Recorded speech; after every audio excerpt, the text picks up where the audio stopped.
വാർത്തയുണ്ടായി. പരിപാടികൾ പലതും മാറ്റിവെക്കുന്ന ഒരു സാഹചര്യം ഉണ്ടായപ്പോൾ ഞങ്ങൾ ഫോണിൽ ഇന്നലെ സംസാരിച്ചു. ഇവിടെ എല്ലാ കാര്യങ്ങളും ക്രമീകരിച്ച ഒരു സാഹചര്യത്തിൽ എന്തായാലും ഇത് മാറ്റേണ്ട, ഇതുവഴി വന്ന് പറവൂരിലേക്ക് പോകാം എന്ന് പറഞ്ഞ് തിരുവനന്തപുരത്ത് നിന്ന് നമ്മുടെ ഈ പ്രോഗ്രാം പങ്കെടുക്കാൻ കഴിയുന്ന വിധത്തിൽ ക്രമീകരിച്ചു വന്ന ബഹുമാന്യനായ കൃഷി വകുപ്പ് മന്ത്രി ഇവിടെ പദ്ധതി അനുവദിച്ചു തന്നതിനും ഈ ഉദ്ഘാടനത്തിൽ ഇപ്പോൾ കൃത്യമായി പങ്കെടുത്തതിനും ശ്രീ പി പ്രസാദ് അവറുകളോട് കടുത്തുരുത്തി പ്രദേശത്തെ കർഷകരുടെ പേരിൽ ഞാൻ പ്രത്യേകമായി നന്ദി പറയുന്നു. അദ്ദേഹത്തോടുള്ള കടപ്പാട് ഇവിടെ പ്രത്യേകം രേഖപ്പെടുത്തട്ടെ.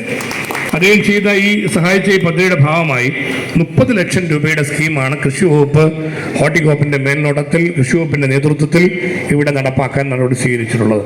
അതുകൊണ്ട് കൃഷി വകുപ്പിന്റെ ഈ കൂൺഗ്രാമം പദ്ധതിയുടെ ഭാഗം 100ഓളം കൃഷിക്കാർ ഇപ്പോൾ തന്നെ ഇതിലേക്ക് കടന്നു വന്നിട്ടുണ്ട്. നമുക്ക് ആവശ്യമായ ക്ലസ്റ്ററുകളും അതിൻ്റെ കാര്യങ്ങളും എല്ലാം സംബന്ധിച്ച് വിശദാംശങ്ങൾ മന്ത്രിയുടെ പ്രസംഗത്തിലും മറ്റ് ഉദ്യോഗസ്ഥരുടെ ക്ലാസ്സുകളിലും പറയും. ഞാനതുകൊണ്ട് ദീർഘമായ പ്രസംഗത്തിന് ഈ അവസരം വിനിയോഗിക്കുന്നില്ല. കടുത്തുരുത്തി കേന്ദ്രമായി നമ്മുടെ കടുത്തുരുത്തി ബ്ലോക്കിൻ്റെ കീഴിൽ വരുന്ന 6 പഞ്ചായത്തുകൾക്ക് ഗുണകരമാകുന്ന വിധത്തിൽ ഈ പദ്ധതി ഇവിടെ നടപ്പാകുമ്പോൾ കർഷകരും വളരെ സന്തോഷത്തിലാണ്.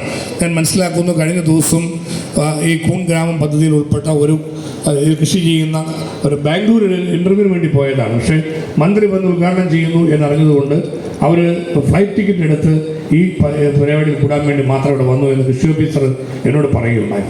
അത്ര താല്പര്യത്തോടെ ഇപ്പം എൻ്റെ കൂടെ ബെസലിസ് സ്കൂളിൽ ഉണ്ടായിരുന്ന ജോൺ അധ്യാപകനായിരുന്നു. ജോൺ കഴിഞ്ഞ വർഷം റിട്ടയർ ചെയ്തു. ജോൺ അതിനുശേഷം ഇപ്പോൾ കൂൺ കൃഷിയിൽ അദ്ദേഹം സജീവമായി സ്കൂളിൽ കുട്ടികളെ പഠിപ്പിച്ചിരുന്നു. 3 വർഷമായി കൂൺ കൃഷി ചെയ്യുന്നതിൻ്റെ നല്ല മഹത്വത്തെക്കുറിച്ച് മന്ത്രിക്ക് അദ്ദേഹത്തിൻ്റെ അനുഭവം വെച്ചൊരു കത്ത് ഇപ്പോൾ വേദിയിൽ വെച്ച് കൊടുക്കുകയുണ്ടായി. അപ്പോൾ ഒരുപാട് ആളുകൾ ഈ രംഗത്ത് കടന്നു വരുന്നു എന്നുള്ളത് നമുക്ക് പുതിയ സാധ്യതകൾ കാർഷിക രംഗത്ത് പ്രയോജനപ്പെടുത്താനുള്ള പരിശ്രമത്തിൻ്റെ ഭാഗമായി തന്നെയാണ് കാണാൻ കഴിയുക. അതിനെല്ലാവിധ സപ്പോർട്ടും കൃഷി വകുപ്പിൻ്റെ ഉണ്ട്. ഞങ്ങളെല്ലാവരും ജനപ്രതിനിധികൾ എന്നതിൽ അക്കാര്യത്തിൽ ആത്മാർത്ഥമായി സഹകരിച്ചുകൊണ്ടുണ്ടാകും എന്നുകൂടി സൂചിപ്പിക്കുന്നു. ഇപ്പോൾ നമ്മുടെ കൃഷിക്കാർ നേരിടുന്ന മറ്റൊരു പ്രധാനപ്പെട്ട സങ്കടം നിവേദനമായി കൃഷിക്കാരിവിടെ വന്ന് മന്ത്രിക്ക് കൊടുക്കുകയുണ്ടായി. ബഹുമാന്യനായ കൃഷി വകുപ്പ് മന്ത്രിയുടെ ഇടപെടൽ നമുക്ക് ഈ കാര്യത്തിൽ നെല്ല് കൊയ്തതിന് ശേഷം അത് കൊണ്ടുപോകാതെ 15 ദിവസമായി ഇപ്പോൾ പാടത്ത് കിടക്കുകയാണ്. കല്ലറയിലും കടുത്തുരുത്തിയുടെ പ്രദേശങ്ങളിലും വിവിധ പാടശേഖരങ്ങളിൽ വലിയ ബുദ്ധിമുട്ട് അനുഭവിക്കുകയാണ്. പാടി ഓഫീസർമാരും മറ്റുള്ളവരും ഒക്കെ ഇടപെട്ടുണ്ടാക്കിയ ധാരണ ഈ മില്ലുടമകൾ പാലിക്കുന്നില്ല. അവരതിനുശേഷം താരയുടെ പേര് പറഞ്ഞ് പിന്നെയും ഓരോ സാങ്കേതിക തടസ്സങ്ങൾ പറഞ്ഞ് ഉപേക്ഷിക്കുകയാണ്. ഞാൻ ബഹുമാന്യനായ ഭക്ഷ്യവകുപ്പ് മന്ത്രി ശ്രീ GR അനിലിനെ അവരോട് ഇന്നലെ വിളിച്ച് ഞാൻ ഫോണിൽ സംസാരിക്കുകയുണ്ടായി. നമ്മുടെ ജില്ലാ കളക്ടർ ഇന്നലെ ഉദ്യോഗസ്ഥരുടെ യോഗം ജില്ലാ കളക്ടറുമായി ഈ വിഷയത്തിൽ അടിയന്തരമായി ഇടപെടണമെന്ന് ഞങ്ങൾ ആവശ്യപ്പെട്ടിരുന്നു. ഞങ്ങൾ 2 MLA-മാർ, ഞാനും CK ആശയമ്മൻ 2 പേരും ആ വിഷയത്തിൽ ഇടപെടുകയുണ്ടായി. ജില്ലാ കളക്ടർ ഇന്നലെ ഉദ്യോഗസ്ഥരുടെ യോഗം വിളിച്ചു. ഞാൻ ബഹുമാനപ്പെട്ട മിനിസ്റ്ററോട് അക്കാര്യങ്ങൾ പറഞ്ഞു. ഉദ്യോഗസ്ഥരുടെ തലത്തിൽ ഇങ്ങനൊരു ധാരണ ഉണ്ടാക്കിയിട്ടുണ്ട്. മില്ലുകാരെ ഉടനെ വിളിക്കാമെന്ന് പറഞ്ഞിരിക്കുകയാണ്. ബഹുമാനപ്പെട്ട കൃഷി വകുപ്പ് മന്ത്രി, നമ്മുടെ ഇവിടെ നെൽകർഷകർ ഇത്രയും താല്പര്യത്തോടെ കൃഷി ചെയ്തിട്ട് എല്ലാ വർഷവും ഇതൊരു പ്രശ്നമാണ്.